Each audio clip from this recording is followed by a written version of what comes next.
All right, so let's get started now with the Unit 17 post-lesson assessment for the adult course on regulators of financial market. In the UK, that's the FPC, the PRA, and the FCA, as well as the types of market regulation. So, what is the most comparable organization in the US to the UK FPC, Financial Policy Committee, and PRA, the Prudential Regulation Authority?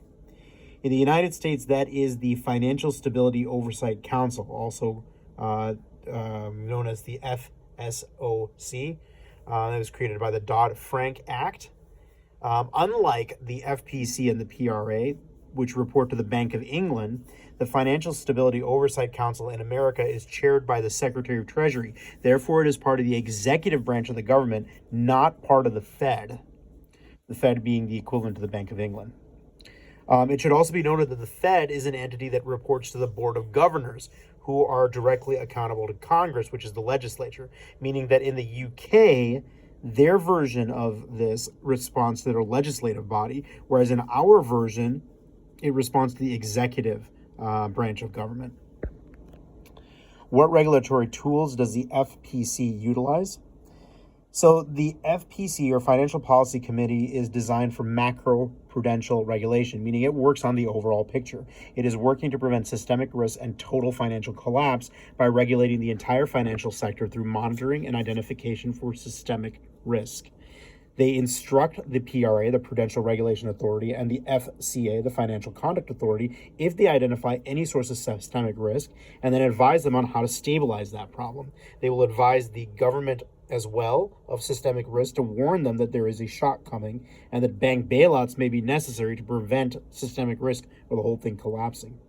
They will also periodically stress test the financial sector to see if banks are capable of dealing with financial shocks in the form of liquidity and solvency.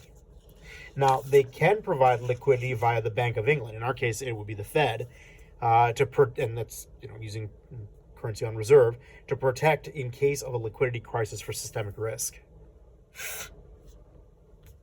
Now, what regulatory tools does the Prudential Regulation Authority utilize? So unlike the macro-prudential regulation of the FPC, the PRA does micro-prudential regulation, targeted regulation on the small scale. They work to maintain the stability of banks. They supervise the management of risk in order to prevent banks from taking on too much risk and therefore running the risk of insolvency crisis, and they set industry standards for conduct and enforce those standards so that you don't have any sort of shady dealings going on. They also set rations like capital requirements and liquidity requirements, these various ratios as well as reserve requirements in order to prevent the banks from having too little liquid assets in order to help prevent insolvency and or liquidity crisis. They also reduce the risk of insolvency and liquidity crisis for the banks with their policies, that is, imposing these requirements, ratios, and reserve requirements.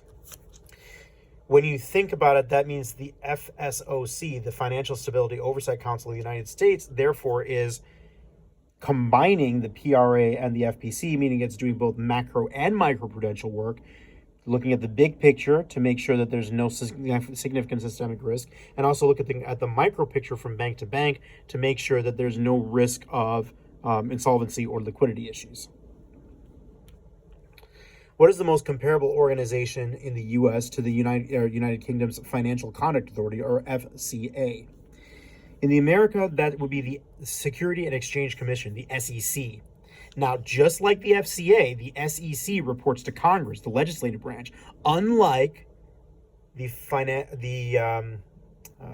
Financial Stability Oversight Council, which reports to the Department of Treasury, the executive branch. So you have one series of financial councils that reports to the legislative branch and the other that reports to the executive branch of the United States. Now, what regulatory tools does the Financial Conduct Authority and by extension the SEC utilize? They are working specifically to protect the consumer. So they're on the consumer side of things to increase the consumer confidence in financial institutions and products. So while the other items that we've talked about are looking from the bank side and the overall nation side to prevent insolvency and liquidity crisis, the SEC, Security Exchange Commission, or the FCA in the United Kingdom, is trying to protect consumers. They do so by supervising the conduct of markets for legality to prevent collusion or market rigging. They do so by promoting competition so consumers can get better deals, and they help to deregulate the banking industry in order to do so. They ban financial products that are against the interests of the consumers, basically preventing mis-selling or predatory selling.